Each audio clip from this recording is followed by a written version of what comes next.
Hi, welcome to the video. My name's Dychronic, and today I'm taking a look at the Destiny 2 weekly reset for, November 29th, 2022. And I believe this week is going to be the very last week of the season. Yes, we have 7 days left, so everything you want to do for the season is available till the end of the week. And currently we have double Vanguard, double Valor, and double Infamy going on this week. Keeping in mind, most of this stuff will be sticking around until the next major expansion. And of course, the Battle Pass is gonna be going away as soon as the season ends, although you can technically claim this stuff after the season ends, which you can do for the previous seasons as well. Just go to the website and there is a section where you can claim them. Moving on, let's get started. First up for the Nightfall ordeal this week, it's gonna be Fallen Saber, which obviously is gonna be the one with the big shank on the Cosmodrome. As far as 100k goes, Legend's probably gonna be your best bet. And I believe this is just gonna be increased Valor rank, or not Valor, increased Vanguard rank and not double ordeal rewards. The Vanguard Strike playlist is gonna be Void Singe. The rotating Crucible playlist is gonna be Team Scorched, really ending the season with a bang.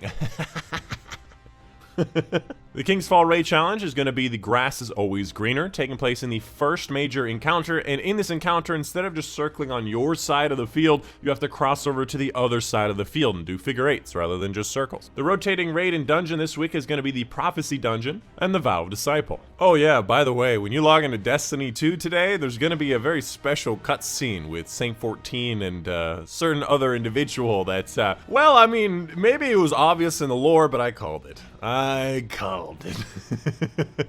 Moving on, let's go ahead and take a look at the different Bright Dust options. First up, we have the Sparrow known as Omen of Saturn, which is going to actually be from this season, which looks like that. Kind of Telesto-like. I guess Telesto's going to have a big thing next season. We have a ornament for the Leviathan's Breath, which is an unstoppable weapon. Not as good as some of the other options, but decent.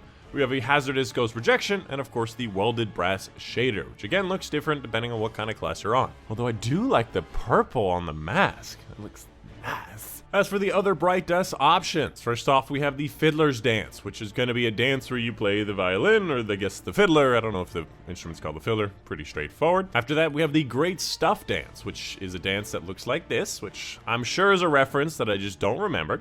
We have the Lightweight Custom, which is a very lightweight looking sparrow. Sorry. We have this, whatever this is, Voyage Ship, which kind of looks like Cell Ship from Dragon Ball Z. We have a ornament for the arms on Liar's Handshake for the Hunters. It depends what class you're on, but I'm on my Hunter, so I see the Hunter one, which actually looks pretty good. It looks pretty good, gotta be honest, it looks pretty good. Following that, we have an ornament for one of these weapons. We have a Ghost Projection, more transmit effect including the Pyramid Entrance. We have the Dido Capsule Entrance. We have the Signal Process transmit effect. And of course, we have a bunch of shaders, including the Smudge Pot Bruise. There's a lot of bruises as far as shader names. The Copper Tone Patina.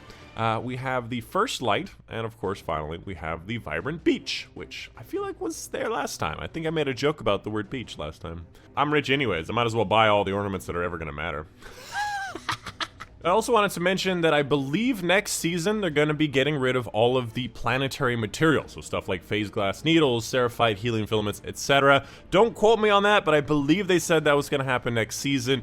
Someone in the comments please confirm. That's why you're able to just get rid of all of your helium filaments and be just fine, and it's whatever. And of course, let's take a look at the Gunsmith's Inventory. Hopefully he's not going to use this thing. First up, we have the Scathlock, which is a heating up Eye of the Storm, which is definitely not what you're looking for, and you definitely want a lot more range on this. This has amazing rolls, one of the better auto rifles in the game, and you should definitely get a different version than this. Following that, Shepherd's Watch, which is a tunnel vision opening shot. I believe this can get snapshot opening shot. Otherwise, a lot of range options here. You'd like more handling, especially considering you don't have snapshot. After that, we have a contingency plan, which is a tunnel vision and kill clip, which is not a bad combination. The rest of it is going to be kind of all over the place. I'd like to see a bit more handling, but not a bad roll. Would recommend. Following that, we have a Snorri FR5, which is a Frenzy Compulsive Reloader, which you don't need both of these because this helps you with your reload speed, and furthermore, there are better options on this. This is somewhat decent in the Crucible at the moment. Following that, Plerma B, which is a craftable item. Surplus and Lasting Impressions is not bad, although no impact casing, no auto-loading, explosive light's probably better, etc. And finally, the GL5, which is an Impulse Amplitude and Explosive Light, which is probably one of the best rolls you can have on it because this helps you with your projectile speed and reload speed. This is damage, and it could use spike grenades here, so not the best version, but pretty good. And of course, a big thank you to my patrons on Patreon. Specifically, a big thank you to Mom Matt, Kip Shaw, Robert Strayer, Monday, C. Balkers, Unipanther, Casey Reagan, Marshall Clever, Father Support on Patreon! And that's it. Hope you guys did enjoy it. My name's Dychronic, and I'll see you guys on the next one.